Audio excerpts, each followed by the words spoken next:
தைலாபுரத்தில் பாட்டாளி மக்கள் கட்சியின் நிறுவனர் மருத்துவர் ஐயா அவர்கள் செய்தியாளர்களை சந்தித்திருக்கின்றார். மிக முக்கியமான அறிக்கைகளை வெளியிட்டிருக்கின்றார். என்ன என்பதை குறித்து விரிவாக விவரிக்க இருக்கின்றது இன்றைய காணொலி. பேரன்பிற்குரிய தமிழ் உறவுகளுக்கு வணக்கம்.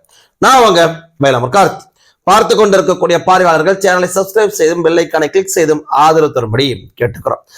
பாராளுமன்ற தேர்தலுக்கான பரபரப்பை பற்ற வைத்திருக்கின்றது பாட்டாளி மக்கள் கட்சி. பாட்டாளி மக்கள் கட்சியினுடைய பொதுக்குழு கூட்டம் நாளை மறுநாள் சென்னை மாநகரில் நடக்க இருக்கு.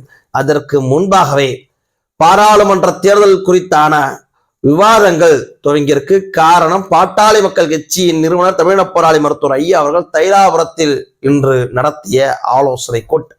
தைலாபுரத்தில் மிக முக்கியமான தலைவர்களுடன் இன்று மருத்துவர் ஐயா அவர்கள் ஆலோசனை நடத்துகின்றார் என்கின்ற செய்தியை நேற்று அனைத்து ஊடகங்களும் வெளியிட்டிருந்தாங்க.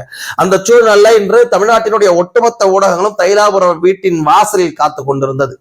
பாட்டாளி மக்கள் கட்சியுடைய தலைவர் அன்புமணி ராமதாஸ் மற்றும் பிற முன்னணி தலைவர்கள் உள்ளிட்ட அத்தனை பேரும் தைலாபுரம் தோட்டத்திற்கு வந்திருந்தாங்க. அத்தனை பேருமே பச்சை துண்டு அணிந்து வந்திருந்தாங்க. பாட்டாளி மக்கள் கட்சி வருடாந்தோறும் ஒவ்வொரு வருடமும் நிழல் நிதிநிலை அறிக்கையை வழங்குவது உண்டு. கடந்த சில ஆண்டுகளாக வேளாண் நிழல் நிதி பட்ஜெட்டையும் வெளியிட்டு வராங்க. அதை வைத்துத்தான் தமிழ்நாடு அரசே இப்போதைக்கு வேளாண்மைக்கு என்று தனி பட்ஜெட்டையும் உருவாக்கி இருக்கு. அதற்கு காரணம் பாட்டாளி மக்கள் கட்சி என்பதை எவராலும் மறுத்திட முடியாது. இந்த பட்ஜெட் அறிக்கையை முன்மாதிரியாக வைத்துத்தான் தமிழ்நாடு அரசினுடைய பட்ஜெட்டே வெளியிடப்படுகின்றது. இதை முழுமையாக வெளியிட்டால், நடைமுறைப்படுத்தினால் தமிழ்நாடு மிக விரைவில் முதன்மை மாநிலமாக உருவாகும் என்று பல வல்லுநர்களே சொல்லி வரக்கூடிய சூழ்நிலையில் பாட்டாளி மக்கள் கட்சி வெளியிடக்கூடிய நிழல் நிதிநிலை அறிக்கைக்கும் பாட்டாளி மக்கள் கட்சி வெளியிடக்கூடிய நிழல் வேளாண் பட்ஜெட்டுக்கும் எதிர்பார்ப்பு பத்திரிகையாளர்கள் மட்டுமல்ல, அரசியல் கட்சிகள் மட்டுமல்ல, மக்களிடமும் எப்பொழுதும் இருந்து கொண்டிருக்கும்.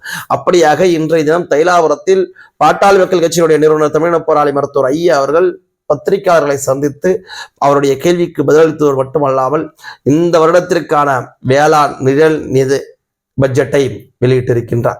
அத்தோடு செய்தியாளர்கள் தேர்தல் குறித்தான கேள்விகளையும் கேட்டிருக்கின்றார்கள். அதை குறித்து மிக விரைவில் அறிவிப்போம் என்று தமிழக போராளி மருத்துவர் ஐயா அவர்கள் தெரிவித்திருக்கின்றார்கள். நாளை மறுநாள் அதை குறித்தான அறிவிப்பு வெளியாவதற்கான வாய்ப்புகளும் இருக்கின்றது. காத்திருப்போம்.